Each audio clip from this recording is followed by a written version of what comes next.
오늘은 요한복음 9번째 시간입니다. 지난 시간에 가장 위대한 하나님의 사랑인 구원과 그 사랑을 거부한 자에 대한 정죄에 대해 말씀을 나누었고요. 오늘은 가장 위대한 겸손이란 제목으로 말씀을 나누겠습니다. 그러면 오늘 본문 말씀 보겠는데요. 요한복음 3장 22절에서 36절까지입니다. 요한복음 3장 22절에서 36절입니다.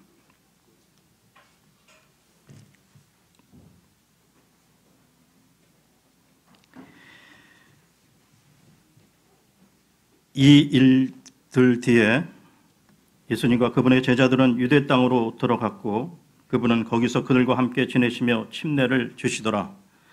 요한도 살림에 가까운 에논에서 침례를 주니 이는 거기에 많은 물이 있었기 때문이더라.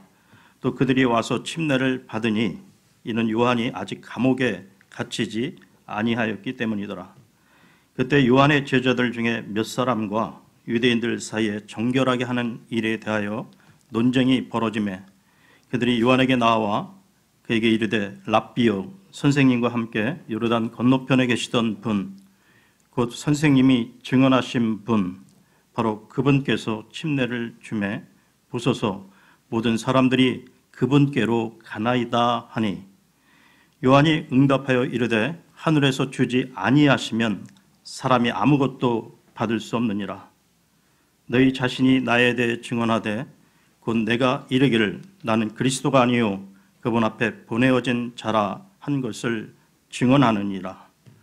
신부를 얻는 자는 신랑이나 서서 그의 말을 듣는 신랑의 친구가 신랑의 음성으로 인하여 크게 기뻐하나니 그런즉 나의 이 기쁨이 성취되었노라. 그분은 반드시 흥하여야 하되 나는 반드시 쇠하여야 하리라 하니라. 위로부터 오시는 분은 모든 것 위에 계시고 땅에서 난 자는 땅에 속하여 땅의 것을 말하느니라. 하늘로부터 오시는 분은 모든 것 위에 계시느니라. 그분께서 친히 보고 들은 것을 증언하시되 아무도 그분의 증언을 받아들이지 아니하는도다. 그분의 증언을 받아들인 자는 하나님께서 진실하시다고 자기 도장에 새겼느니라. 하나님께서 보내신 분은 하나님의 말씀들을 말하나니 이는 하나님께서 그분에게 성령을 한량없이 주시기 때문이라. 아버지께서 아들을 사랑하사 모든 것을 그의 손에 맡기셨으니 아들을 믿는 자에게는 영존하는 생명이 있고 아들을 믿지 않는 자는 생명을 보지 못하며 도리어 하나님의 진노가 그 위에 머물러 있느니라. 세상에는 여러 유형의 사람들이 살아가고 있는데요. 교만한 사람이 있는가 하면 또한 그 겸손한 사람도 있습니다.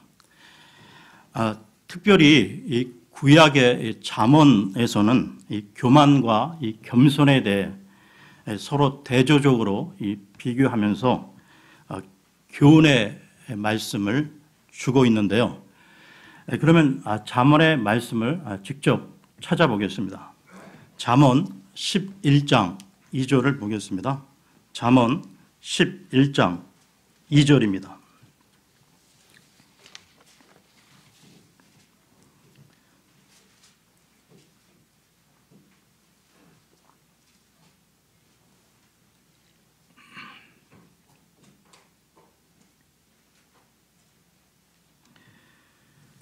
교만이 오면 수치도 오거니와 겸손한 자에게는 지혜가 있느니라.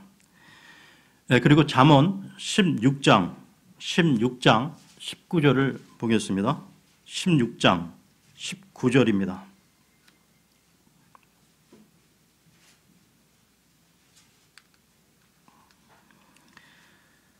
자기를 낮추는 자와 함께 겸손한 영을 갖는 것이 교만한 자와 함께 노량물을 나누는 것보다 나으니라. 교만이 발전하면 거만한 그 태도로 나타나게 되는데요. 교만이 이 마음의 상태를 나타낸다면 거만은 외적인 행동으로 나타난다고 할 수 있습니다. 한 구절 더 보겠는데요. 잠언 18장 12절입니다. 18장 12절입니다. 멸망에 앞서 사람의 마음에 거만이 있고 명예에 앞서 겸손이 있느니라. 그렇다면 사람들은 왜 교만해질까요? 우리의 그 세상 살이에서 교만은 일반적으로 비교 의식에서 출발하게 되는데요. 다른 누구와 비교해서 더 많이 갖고 있다든지 더 많이 알고 있다든지 또한 세상적인 지위나 더 나은 외모를 갖고 있다든지 하는 데서 교만한 심리가 생겨난다고 할 수 있습니다.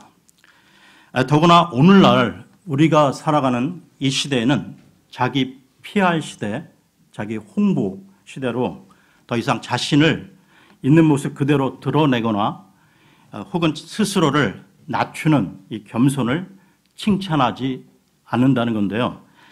이 악하고 음란한 세상은 눈에 보이는 것이 전부인 양 물질과 외모 지상주의를 표방하면서 갑을 관계와 상대적 비교 의식에 의한 힘의 논리는 더 강고해지고 있는 것 같습니다. 그로 인한 이 사회적 갈등은 더욱 심화될 수밖에 없는데요. 그러나 세상의 방향과는 달리 성경은 언제나 일관성 있게 교만을 정죄하고 겸손을 높이고 있다는 것입니다. 이와 관련해서요, 베드로 전서로 가겠습니다. 베드로 전서 5장 5절을 보겠습니다. 베드로 전서 5장 5절입니다.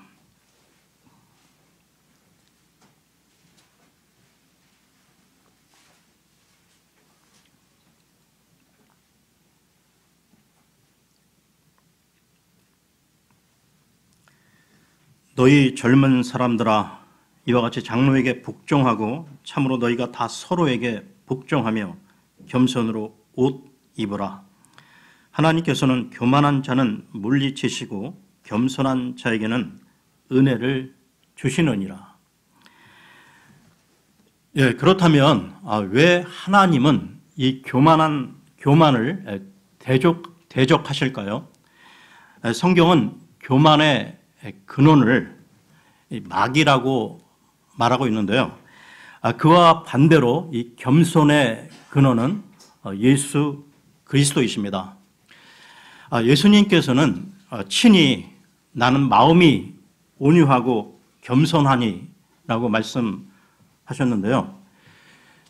이런 바탕에서 그러면 오늘의 본문인 요한복음 3장으로 돌아오겠습니다. 오늘 본문은 예수님보다 앞서 와서 예수님을 증거한 또한 예수님을 닮은 한 사람을 소개하고 있는데요. 그가 바로 침례 요한입니다.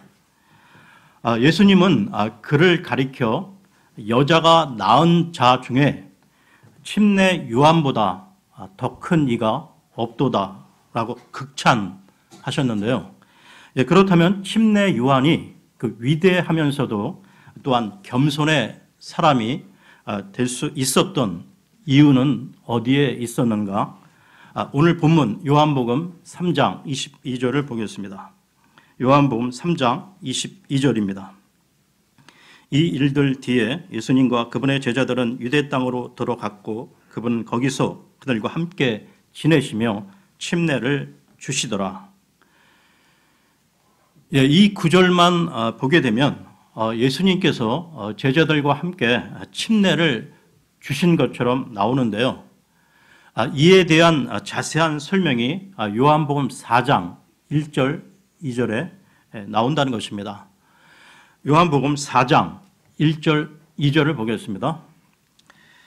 그러므로 예수님께서 요한보다 더 많이 제자를 삼고 침례를 주셨다는 말을 바리새인들이 들은 줄을 주께서 아시고, 그러나 예수님께서 친히 침례를 주지 아니하고 그분의 제자들이 주었더라. 예수님이 직접 주신 것이 아니라 예수님의 제자들을 통해 침례를 행했다는 것입니다. 그런데 침례 요한도 그때 침례를 행하고 있었는데요. 요한복음 3장 23절을 보겠습니다. 3장 23절입니다. 요한도 살림에 가까운 애논에서 침례를 주니 이는 거기에 많은 물이 있었기 때문이더라. 또 그들이 와서 침례를 받으니. 예수님의 제자들도 침례를 주고 동시에 침례 요한도 침례를 주는 그런 상황이었는데요. 그때 침례 요한에게 그 제자들이 다음과 같은 보고를 하고 있습니다. 3장 26절을 보겠습니다. 26절입니다. 그들이 요한에게 나와 그에게 이르되 랍비여, 선생님과 함께 요르단 건너편에 계시던 분, 곧 선생님이 증언하신 분, 바로 그분께서 침례를 주매 보소서 모든 사람들이 그분께로 가나이다 하니. 제자들의 이 보고는 침례 요한의 이 경쟁심 내지 질투를 일으킬 수 있는 말이었는데요. 그런데 요한의 반응을 보십시오. 3장 27절입니다. 요한이 응답하여 이르되 하늘에서 주지 아니하시면 사람이 아무것도 받을 수 없느니라. 요한의 이 말은 하늘의 하나님이 그분을 통해 그런 일을 하도록 은사를 주셨기 때문에 그분이 그런 사역을 하시는 것이라고 대답한 것입니다. 이것이 바로 침례 요한의 인격의 크기였는데요. 이런 요한의 겸손의 배경에는 하나님의 주권적 은사에 대한 절대적 믿음이 있었기 때문이었습니다. 성경에 보면 하나님께서 각 사람에게 자신의 뜻에 따라 여러 가지 다른 은사를 주신다고 나오는데요. 로마서로 가겠습니다. 로마서 12장 6절에서 8절을 보겠습니다. 로마서 12장 6절에서 8절입니다.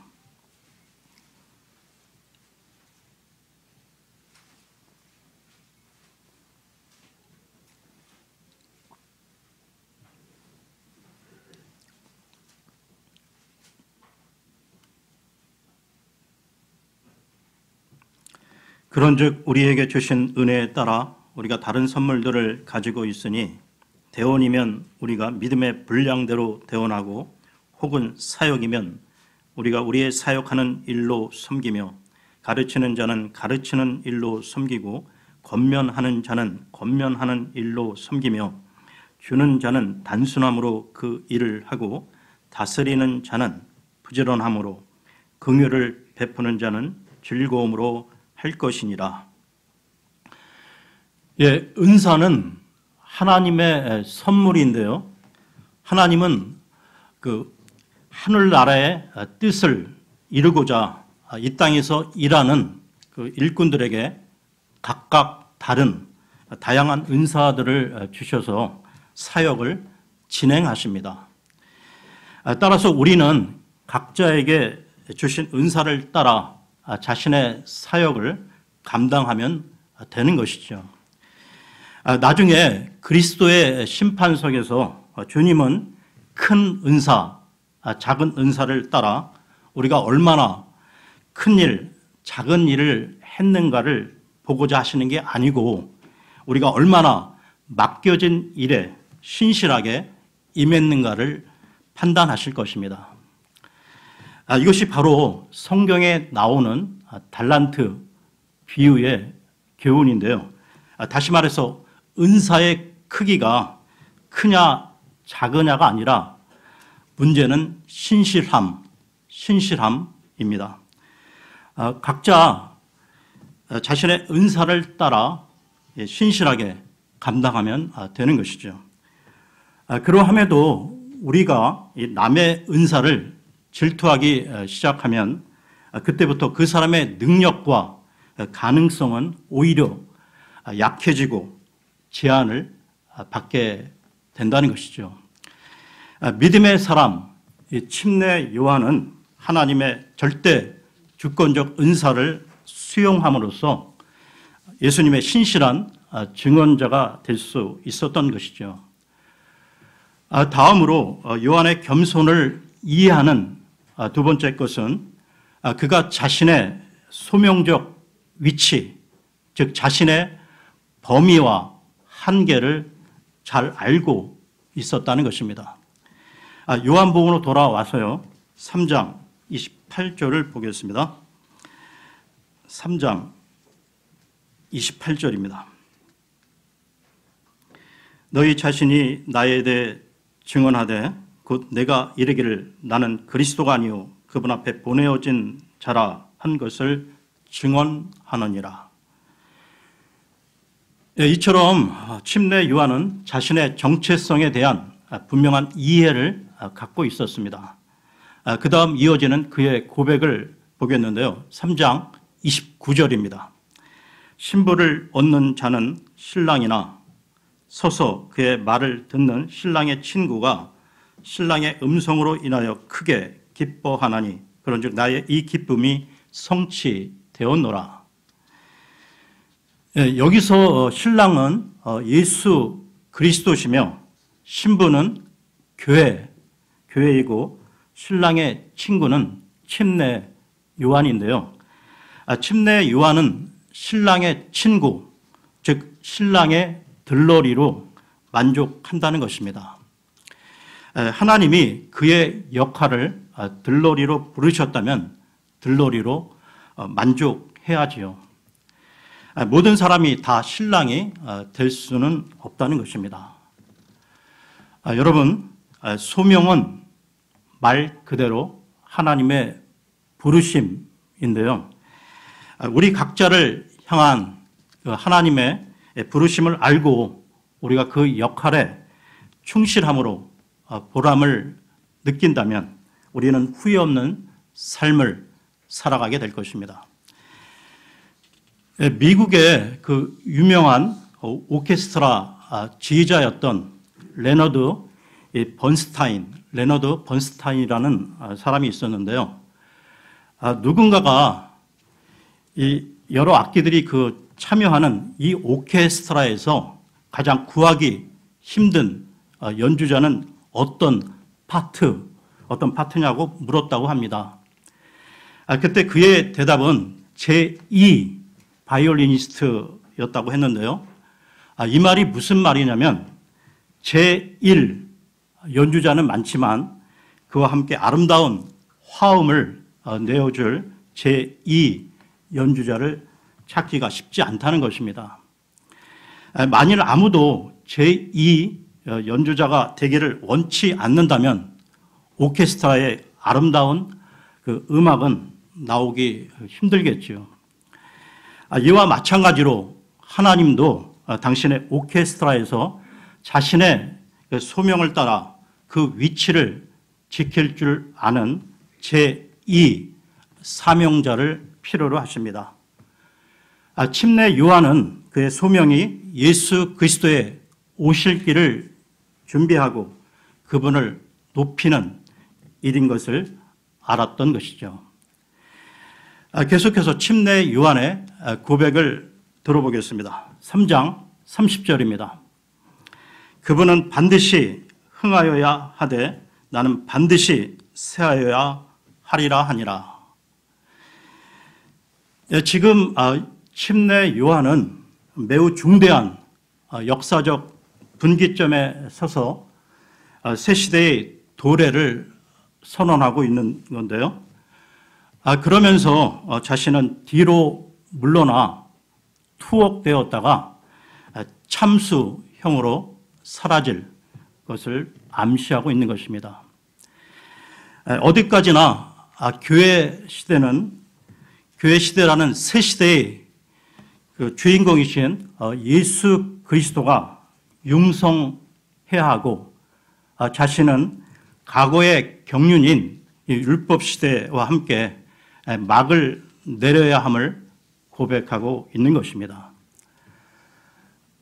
여러분, 지금 이 구절, 그분은 반드시 흥하여야 하되 나는 반드시 새하여야 하리라는 이 말씀은 우리들의 실생활에서도 매일 기억하고 적용해야 할 귀한 말씀이라는 것이죠. 여러분, 오늘 말씀의 주제가 겸손인데요. 예수님이 어떤 분이신지 빌립보서로 가겠습니다. 빌립보서 2장 6절에서 8절입니다.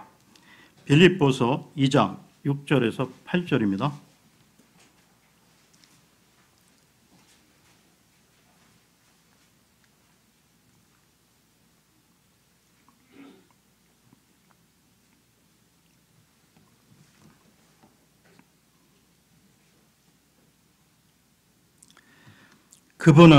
여기서 그분은 예수님입니다. 그분은 하나님의 형체로 계심으로 하나님과 동등함을 강탈로 여기지 아니하셨으나 스스로 무명한 자가 되사 자기 위에 종의 형체를 취하시고 사람들의 모습이 되셨으며 사람의 모양으로 나타나사 자기를 낮추시고 죽기까지 순종하셨으니 곧 십자가의 죽음이라. 예수님의 그 원래 신분은 성부 하나님과 동등하셨으나 멸망할 우리 인간들을 위해 자신을 낮추시고 죽기까지 순종하신 분이십니다. 여기서 우리는 진정한 겸손을 보게 되는데요. 아버지 하나님의 뜻을 이루고자 죽기까지 자신을 비우고 낮추고 순종하셨습니다. 그러므로 예수님이야말로 가장 위대한 겸손의 삶을 사셨던 것이죠. 그렇다면 우리가 예수님을 따라서 살아야 한다고 할 때 어떻게 살아야 한다는 것입니까? 마태복음으로 가겠습니다. 마태복음 16장 24절 25절 보겠습니다. 마태복음 16장 24, 25절입니다.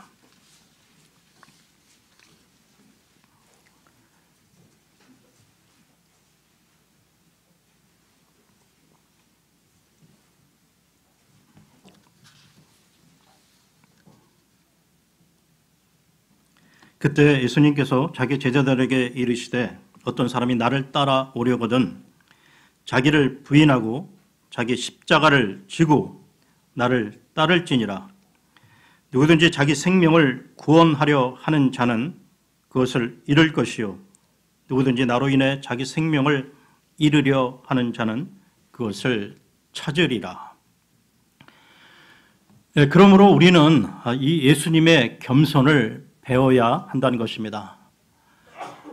오늘날 이 시대는 인기 있는 사람을 만들어내기에 바쁘게 돌아가고 있는데요.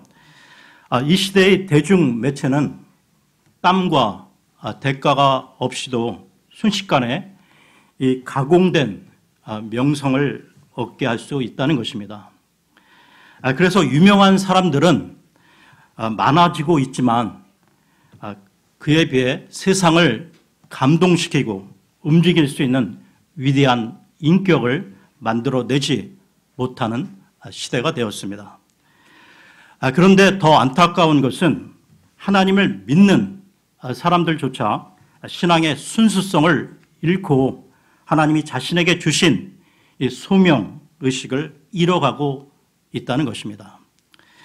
그러니까 믿는 사람들이 예수 그리스도를 따라감의 그 의미를 진지하게 성찰하지 않는다는 것이죠. 그러면 요한복음으로 돌아와서요. 3장 30절을 다시 보겠습니다. 요한복음 3장 30절입니다. 그분은 반드시 흥하여야 하되 나는 반드시 쇠하여야 하리라 하니라.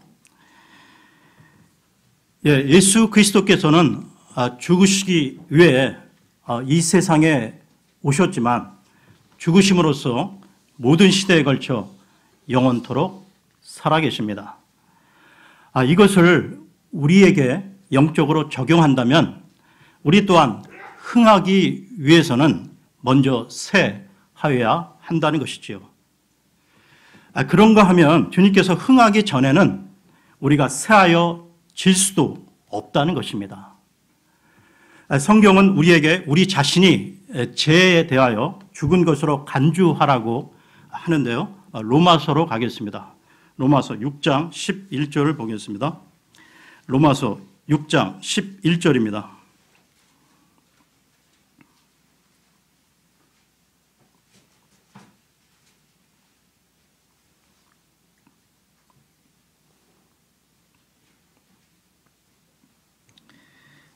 이와 같이 너희도 너희 자신을 죄에 대하여는 참으로 죽은 자요 하나님께 대하여는 예수 그리스도 우리 주를 통해 산 자로 여길지어다. 이렇게 하기 위해서는 먼저 성령이 우리 안으로 들어오셔야만 가능하다는 것입니다. 우리는 일상생활 가운데 시시각각으로 고개를 드는 우리 육신의 힘에 저항하며 싸워가는데요. 그러나 이 싸움에서 번번이 실패하는 것은 먼저 성령님께서 우리 안에 충만할 것을 기도하지 않기 때문입니다. 그러므로 우리 그리스도인들이 항상 성령 충만하도록 기도해야 하는 까닭이 여기에 있는 것입니다.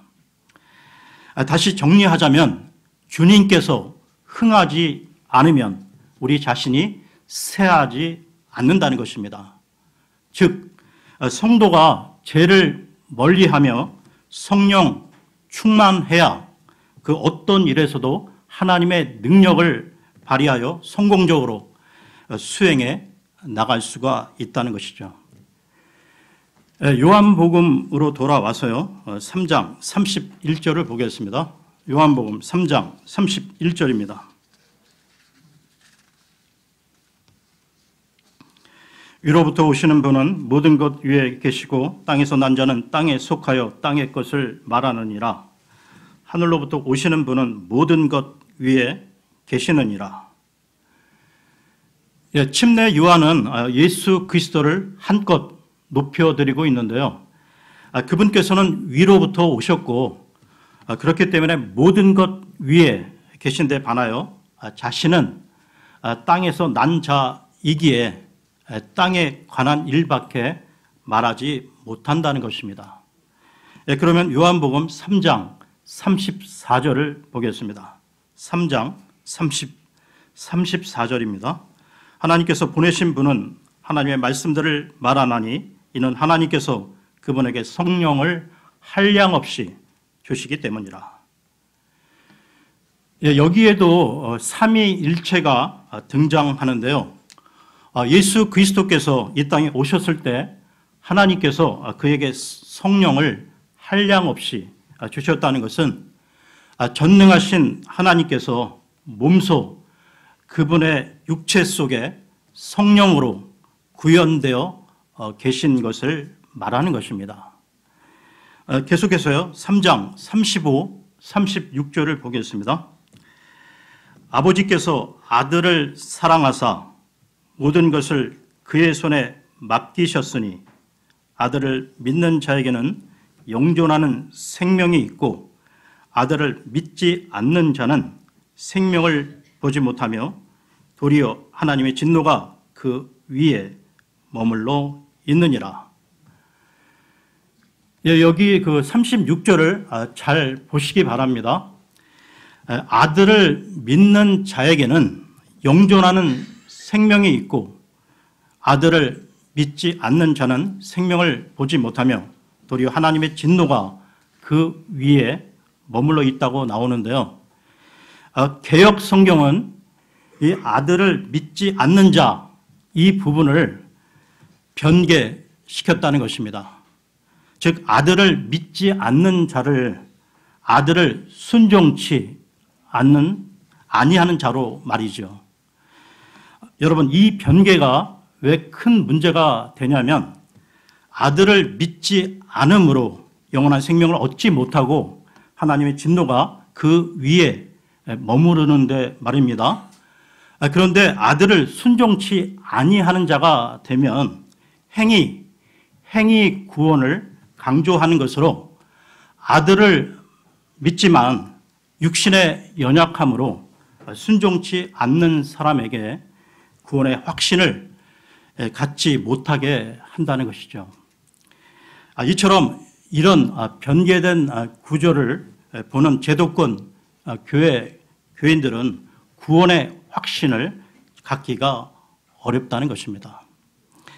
이와 같이 성경이 틀리면 중요한 구원 교리가 달라진다는 것이죠.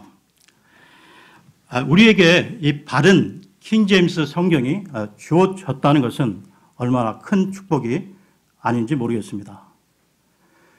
오늘은 여기까지 하겠습니다.